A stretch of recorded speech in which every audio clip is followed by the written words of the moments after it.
जादुई गुफा की कहानी।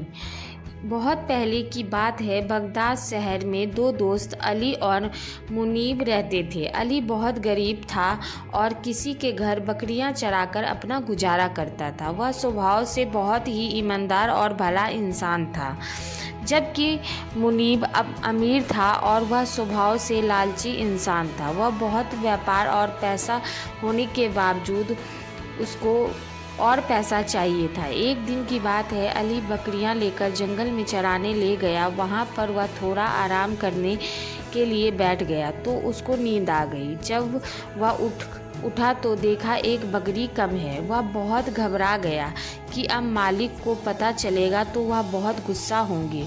उसने सोचा पहले वह सभी बकरियों को घर छोड़कर आएगा, उसके बाद दोबारा वहां आकर उस बकरियों को ढूंढेगा। उसने ऐसा ही किया।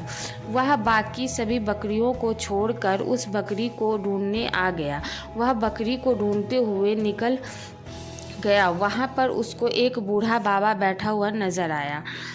अली ने बाबा से पूछा कि आपने मेरी बकरी को देखा है? बाबा ने बोला, उसको बहुत भूख लगी है, उसको कुछ खाने को दे दो, उसने 2 दिन से कुछ नहीं खाया है। अली के पास केवल थोड़ा सा खाना था जो उसने अपने लिए रखा था।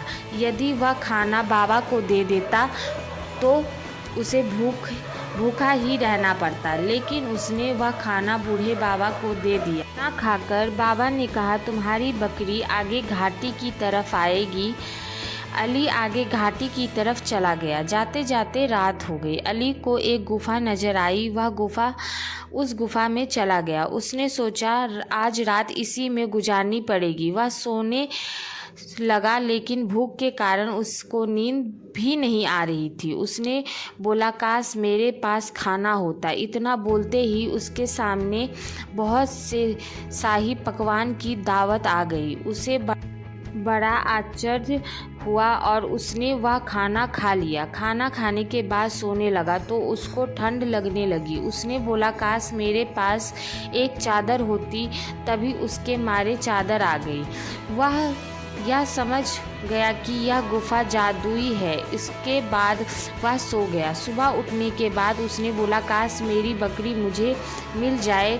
इतना कहते ही बाहर से बकरी आती हुई दिखाई दी। वह बहुत खुश हो गया और बकरी को लेकर चला गया। जाते जाते उसने वह चादर बूढ़े बाबा को दे दी, जिसने उस घाटी का रास्ता अली को बता दिया था। उसने यह बात अपने दोस्त मुनीब को बताई। सारी बात जानकर उसने सोचा, अली कितना मूर्ख है जो ऐसी जादुई गुफा से केवल बकरी मांगकर आ गया है। उसने उस गुफा में जाने को सोचा। उसने अली के सारा रास्ता जानकर गुफा के लिए चल पड़ा।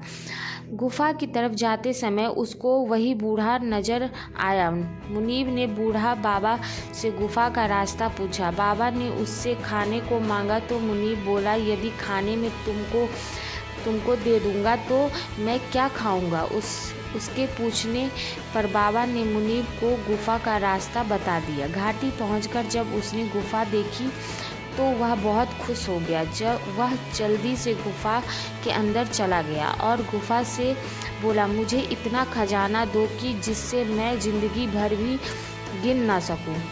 पहले तो कुछ नहीं हुआ, लेकिन कुछ समय बाद उसके सामने खजाना आने लगा और बहुत खुश हो गया। धीरे धीरे खजाना बढ़ता ही जा रहा था। मुनीब खजाने को गिनने में लगा रहा। वह खजाना गिनने में इतना मगन हो गया कि उसको इसका ध्यान ही नहीं रहा कि बढ़ते खजाने से गुफा का दरवाज़ा बंद हो रहा है। वह कुछ ही देर में गुफा का दरवाज़ा पूरी तरह से बंद हो गया। उसके बाद भी खजाना बढ़ते ही जा रहा था। थोड़ी देर में मुनीब उस खजाने में दबकर मर गया। हमें इस कहानी से यह शिक्षा मिलती है कि हमें कभी भी लालच नहीं करनी चाहिए। लालच बुरी बला है। जिस तरह मुनीब ने खजाने का लालच किया और अपनी जान से हाथ धो बैठा।